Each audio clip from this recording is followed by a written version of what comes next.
بسم اللہ الرحمن الرحیم۔ السلام علیکم ناظرین، اس دنیا کی زندگی میں جو لوگ مشت زنی کرتے ہیں ان کو اس دنیا میں ہی عذاب کے طور پر مشت زنی کی وجہ سے 26 جسمانی آفتوں کا سامنا ہوتا ہے۔ ان میں سے پہلے نمبر پر یہ کہ مشت زنی کا سب سے پہلا حملہ انسان کے دل پر ہوتا ہے اور دل آہستہ آہستہ کمزور ہو جاتا ہے۔ مشت زنی کی جو کثرت ہے وہ معدے کو، جگر کو اور گردے کو خراب کر دیتی ہے۔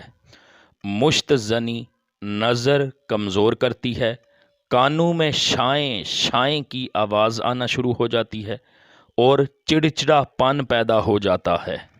صبح اٹھے تو بدن سست، بستر سے اٹھنے کو دل ہی نہیں کرتا، جوڑ جوڑ میں درد اور آنکھیں چپکی ہوئی نظر آتی ہیں۔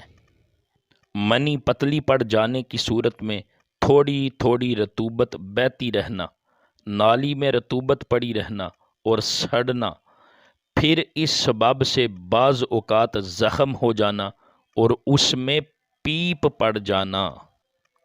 شروع میں پیشاب میں معمولی جلن کا ہونا، پھر مواد کا نکلنا، پھر جلن میں آہستہ آہستہ اضافہ ہو جانا، یہاں تک کہ پرانا سوزاک ہو کر زندگی کو ایسا تلخ کر دیتا ہے کہ آدمی موت کی آرزو کرنے لگتا ہے۔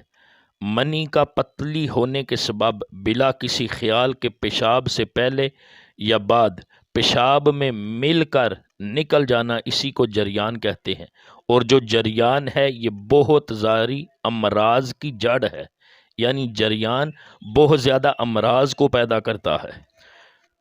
جو مشت زنی ہے اس کا نقصان کیا؟ مشت زنی سے عضو خاص ڈھیلا پڑ جاتا ہے، کمزور ہو جاتا ہے، ٹیڑھا ہو جاتا ہے، جڑ کمزور ہوتی ہے، شادی کے قابل بندہ نہیں رہتا، اگر جماع میں کامیاب ہو بھی گیا تو اولاد کی امید نہیں ہے۔ مشت زنی سے کمر میں درد کا ہونا، چہرہ زرد پڑ جانا، آنکھوں میں گڑے پڑنا، شکل وحشیانہ ہو جانا، تپدق کا ہونا، پاگل پن۔ اب اس پاگل پن میں آپ کے سامنے ایک تحقیق شیئر کرتا ہوں کہ مشت زنی کی وجہ سے کتنے لوگ ہیں جو پاگل ہونے کا اندیشہ ہے ان کا۔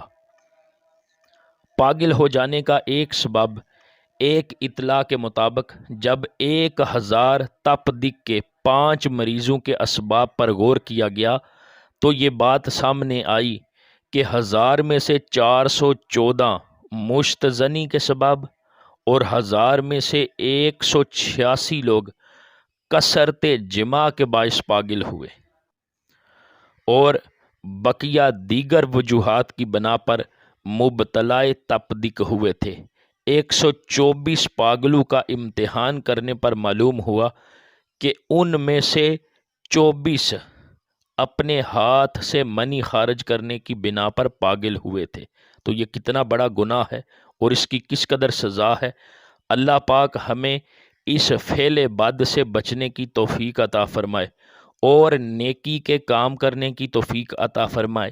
آمین ثم آمین، آمین بجاہ النبی الامین۔